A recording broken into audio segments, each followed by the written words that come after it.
Post-production is always so difficult and takes so much longer than you expect. In our case, it took 10 years.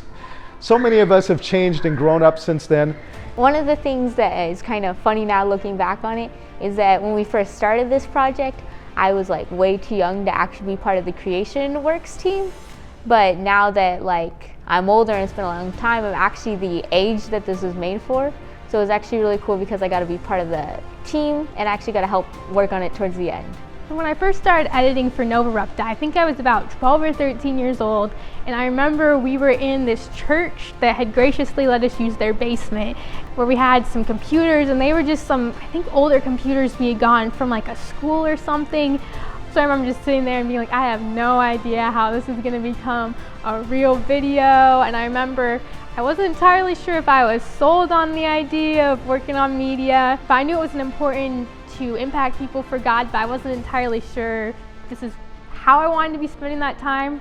But as time grew, it was cool to see all of us learned. Everyone on the team, we were all starting to figure out tricks and tools and helping each other, and one person would learn something and then tell someone else. It was cool to see that not only did the video and documentary grow, but every single person involved in the team grew with it as well, and that was just such a cool experience to watch as we all grew over time. But I do remember being in a basement in a church in kind of this little town being like, what am I doing with my life? It was kind of weird, but I've learned to embrace it, and that's what God had, so it was super cool to see. The project had pretty much died, and I think all of us thought that it was never going to happen again. Matter of fact, I would go out and speak on Novarupta all the time, and I would say, we're working on a documentary, but literally it had been a decade and still nothing had been done. And then things changed when I talked to my friend Dr. Dan Biddle with Genesis Apologetics, and they agreed to fund the project. And I'm so excited because it really kind of breathed life into the whole thing again, and that's when we were able to hire people and start the production again. So just recently, the project was revived again, and it was kind of fun because we got to open up tracks and files that we hadn't seen for a decade. One of the people that worked with me on this was my daughter, Summer, and it's been so much fun working with Summer on this project. She became one of the main editors for us. So the interesting thing about this project is I started it when I was about 12, and it's been 10 years later, so I'm 22 now. But I have not been editing in a basement for 10 years. We had the project, it was going strong for a couple of years, but then a bunch of things happened with the company and changing hands that led the documentary to go dormant for quite some time. And I honestly didn't think Novarupta was going to make it past the editing room. I thought it was done. And it's actually really sad to hear because it was my first ever project. I just wanted to see the fruits of that labor, but it didn't end up happening. And then about a year ago, we were able to get everything figured out and a new team to start up that project again, and I couldn't believe it, and it was so cool. My dad had come to me and offered to see if I wanted to edit on that, and I was like, this just seems like something I need to do. And I just thought it was so cool to see that after all these years later, I was finally going to work on this project again.